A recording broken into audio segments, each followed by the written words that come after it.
और अब बात करेंगे हरियाणा के, जहां खालिस्तानी नेता गुरपतवंत सिंह पन्नू ने हरियाणा सीएम को धमकी दी है। 15 अगस्त के दिन तिरंगा न फहराने की धमकी दी गई है।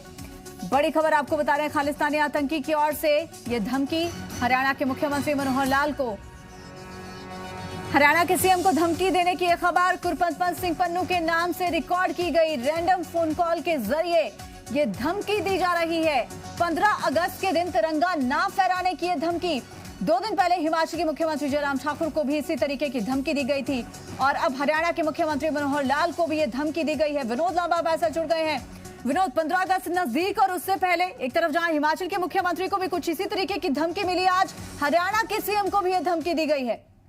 निश्चित तौर पर इस वक्त की बड़ी खबर, और ये खबर जिस तरह से और बात की जाए ड्रॉविन और +61 और +16 जो नंबर हैं उनसे रिकॉर्डेड मैसेज के जरिए कुछ पत्रकारों को ये कॉल आई है और उस कॉल में सीधे तौर पर अब ये देखना होगा कि मुख्यमंत्री के ऑफिस में भी डायरेक्टली किसी को क्या कोई फोन गया है, क्योंकि कुछ पत्रकारों के पास सीधे तौर पर मुख्यमंत्री के नाम पर ये जो रिकॉर्डेड संदेश है पन्नू का, जो खालिस्तानी जो एक नेता है और खालिस्तानी जो नेता है उसको सीएम की धमकी देना और साफ तौर पर 15 अगस्त में झंडा ना फहराना इस वक्त की बड़ी खबर। और ये देखने वाली बात होगी कि इस पर किस तरह से रिएक्ट हरियाणा सरकार द्वारा किया जाता है। और हिमाचल में भी इस तरह की कुछ कॉल रिकॉर्डिंग मैसेज जो के साथ 15 अगस्त के जो भी कार्यक्रम है उनमें तिरंगा ना फहराने की धमकी दी गई थी। अब ये सिलसिला हरियाणा तक पहुंच गया है और अब देखने वाली बात होगी कि क्या हरियाणा सरकार इस पर किस तरह का एक्शन लेती है और किस तरह से इसकी जड़ तक पहुंचा जाता है।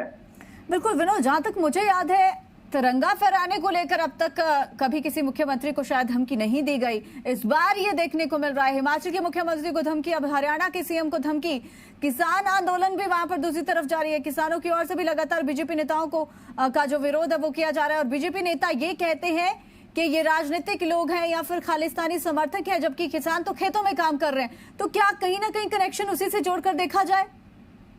निश्चित तौर पर जो एजेंडा है कहीं ना कहीं इसमें कई बार कई नेताओं ने ऑन रिकॉर्ड कहा है कि किस तरह से इसमें कुछ ऐसी ताकतें हैं जो पूरे किसान आंदोलन की आड़ में अपना एजेंडा चलाना चाहते हैं। ये उसी और इशारा करता है किसान आंदोलन के कंधे पे बंदूक रखकर कुछ देश हित में काम न करने वाले लोग भी क्या इस आंदोलन को यूज कर रहे हैं, वो शक और गहरा जाता है। और इस तरह की पन्नू को लेकर और पन्नू के भाषणों को लेकर भी लगातार कई बार विवाद रहा था कि वहां पन्नू के समर्थकों ने टीकरी बॉर्डर का, आपको याद होगा हरियाणा में, वहां मारपीट की थी जिसने पन्नू की खिलाफत की थी जिन किसान लीडर्स ने। तो ये मामला और गंभीर हो जाता है और 15 अगस्त में तिरंगा ना फहराने की जो धमकी है उसके तार निश्चित तौर पर साफ तौर पर जब रिकॉर्डेड मैसेज में खालिस्तानी नेता पन्नू से जुड़े हुए हैं। अब देखना होगा कि हरियाणा पुलिस के साथ साथ सेंट्रल एजेंसीज भी इस पर किस तरह से काम करके इस पूरे मामले की जड़ तक पहुंचती हैं और कहां से इसका मेन सोर्स जिस तरह से रिकॉर्डेड मैसेज का है, क्या इसके जरिए। जी चलिए, बहुत शुक्रिया आपका विनोद तमाम जानकारी के लिए। तो हरियाणा के मुख्यमंत्री मनोहर लाल को यह धमकी दी गई 15 अगस्त के दिन तिरंगा न फहराया जाए। ये धमकी में कहा गया है। 2 दिन पहले हिमाचल के मुख्यमंत्री जयराम ठाकुर को भी धमकी दी गई थी। फिलहाल इसे लेकर पुलिस की ओर से पूरी इन्वेस्टिगेशन की जा रही है। गुरपतवंत सिंह पन्नू के नाम से यह धमकी रैंडम फोन कॉल के जरिए सीएम मनोहर लाल को यह धमकी दी गई है।